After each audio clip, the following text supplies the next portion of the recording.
Another day, another vlog guys. Sharing this sambusa sweet. Kung nakikita nyo guys ay ano yan, sambusa apple.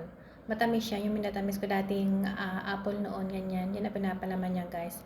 Tapos yan, kung nakikita nyo, aslo. I'm sure naman guys, nakikita nyo, diba? Ayan, ay sinishake ko yan. Hinalagay ko ng spreaded na cinnamon powder at saka sugar na giniling. Yung mga talagang pinong-pino siya. Ayan, ganyan lang ang process niya guys. Lagyan ng sugar and cinnamon powder dyan.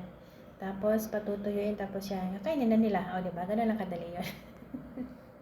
Ganyan. Marami yan guys. Hindi ba kan? Ang nilabas ko yan guys sa freezer ay napakarami. Sobrang dami.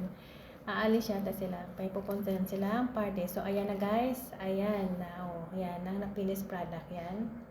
Finished product na yan guys, na nilagyan ko lang powder na sugar and cinnamon. Tapos ayan siya guys, yung wala pa siyang mga ingredients. Ayan, ay inilabas ko yan sa freezer.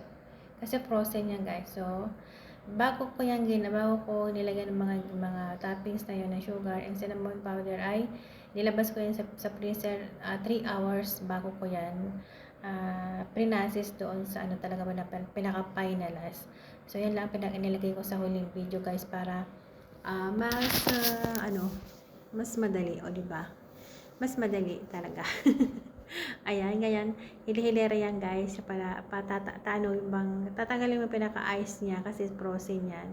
3 hours yan, leave mo yan dyan sa labas. Tapos after nan, iinitin sa oven. Tapos after yan yung lalagyan na ng sugar and cinnamon powder. Ayan, bali dalawang box yan guys. Excuse me, ganyan yan guys. Lalagyan ko ng towel para ganyan yan ang process niya kasi nakastock yan sa freezer. Ano yan, na hindi ko na i-video guys ang paggawa niya kasi kasama ko yung kapatid ng amo ko. Ayan, kapatid ng amo ko ang ang kasama kong maggawa niya kasi. Pero yan, alam niya na binibidyo ko yan. Pero yung paggawa, hindi ko ma-video kasi nahiya ako kasama ko siya. O diba, siguro one day o one time talaga makakapag-video ako nila mag-isang gumagawa. So, ayan guys, ayan lamang ang aking sinishare for today na lagi kong ginagawang sambusa apple. Ano yan, yung ginawa ko ang sambusa na yan, yung arnibal na apple na napakarami din. Ang paggawa ng arnibal na apple guys, madali lang, yun lang. I-spread nyo lang yung apple, tapos cinnamon powder, and then sugar, brown sugar.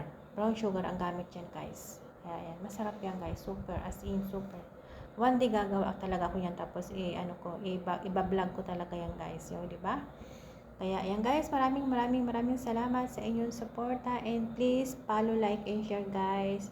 Parang awa nyo na guys, tapusin nyo ang video. Thank you very much.